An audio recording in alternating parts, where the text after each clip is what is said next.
Hey guys, it's Jess again. Today I want to talk to you guys about The Son of Neptune by Rick Riordan. For those of you who have not read this book yet, basically we pick up where we left off, but this time we're in Percy's point of view. We find out what's been going on since he's been kidnapped from camp.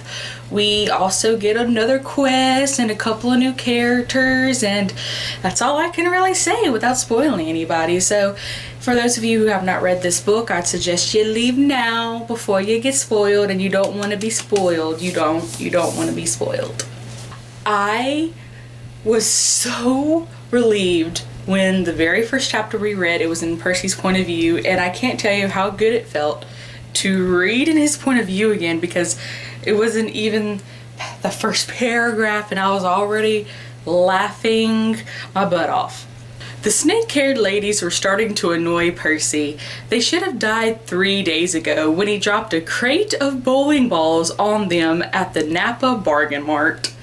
They should have died 2 days ago when he ran over them with a police car in Martinez. They definitely should have died this morning when he cut off their heads in Tilden Park.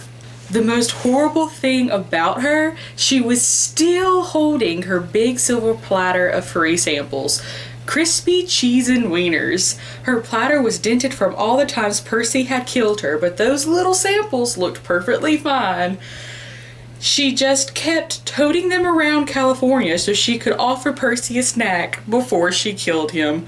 Percy didn't know why she kept doing that, but if he ever needed a suit of armor, he was going to make it out of crispy cheese and wieners. They were indestructible. First impressions of the Roman camp. My first impression is, oh my god, these people are total assholes. Because like immediately off the bat, they're like, okay, so do you have a letter of recommendation? No, he has amnesia. Oh, well, you don't have any letter of recommendation. Does anyone here willing to stand up for him? And, you know, Hazel stands up for him, of course, and they're like, okay, and Percy's like, what does that mean, you standing for me? And she's like, oh, that means if you screw up and you do something wrong, I get killed along with you. So how bad of a rule do you have to break to get killed in this camp? I'm just wondering. And have they actually enforced that rule here recently, and what for? Later on, I like a few things about the camp. I like how, you know, you can have families in the camp, and I think that's one thing that Percy liked about it. But for the most part, I'm still Camp Half-Blood. Just you can't beat Camp Half-Blood. I'm biased though. Frank and Hazel, it actually took me a while to get into their storyline because I honestly didn't really care. I was too excited about having Percy back that I want to get back to his point of view, but eventually along the way I did end up enjoying their storyline. Well, I enjoyed Hazel's storyline. I liked Frank's storyline and liked Frank as a character, but I absolutely could not stand reading in his point of view. I love him as a character. He's like this big cuddle bear that you want to just snuggle up with. Reading in his point of view though was just, I was ready to get back to either Hazel or Percy. Didn't really care too much for Frank's point of view, but I did like his character. I did enjoy his character. One particular thing in this entire book that actually extremely intrigued me was the Amazons.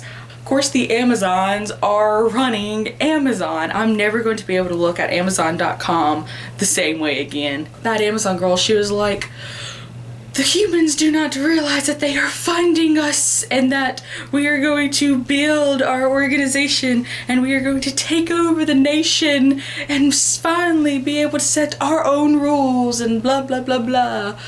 And Frank is just standing there like, what are you gonna do? Cancel free shipping? Scandal. Near the end, when we finally rescued Death, capital D Death, he's like, wait a minute, you're not going to kill me? You're not going to take back my soul or send me back to the underworld? And he gets out this tablet, and the only thing Frank can think of is like, please, oh please, do not let there be an app for reaping souls. He gets out his tablet and he's like, nope, I don't see you on here. Would you like me to double check that though? No, that's okay. That's fine. I don't mind. Are you sure? I think I have your father's Skype address somewhere in here. I don't mind making a call. It doesn't take that long. No, really, it's okay. No, it's not a problem, really. Are you sure? I'm positive. You're good. Is anyone else like concerned with the whole prophecy thing? Because I'm getting extremely concerned because, you know, we have Hera and Gaia both saying basically to Percy, either you win or Gaia wins. Either way, you're going to be in extreme pain. Either way, you're going to be in extreme pain. Either, it sounds to me as if they're saying either you are going to die an extremely painful death, or you'll survive and someone you care about is going to die a very painful death. And I'm getting I'm almost getting like anxiety from thinking about these prophecies, especially the one about the son of Neptune drowning. I'm sitting here thinking, like, especially when Percy was drowning in the earth, the whatever it's called.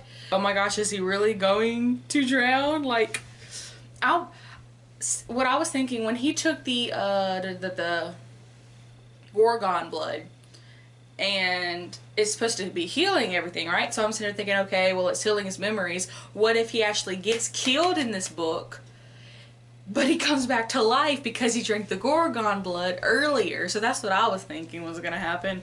At the end, when Percy becomes Praetor, I think that's how you pronounce that word.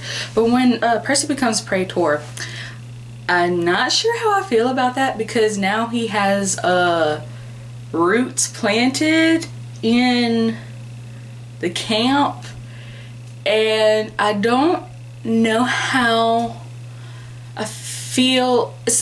And you have to think, him being Praetor, there's only allowed to be 2 Praetors. Rhaena's one. Percy just got nominated for it, and like a day or 2 from now we're gonna have Jason come, and he's still technically Praetor. So that's gonna be awkward, because you already have the whole, think about it for a second, you already have, with the Percy Jason thing, you already have the whole son of Zeus and son of Poseidon thing.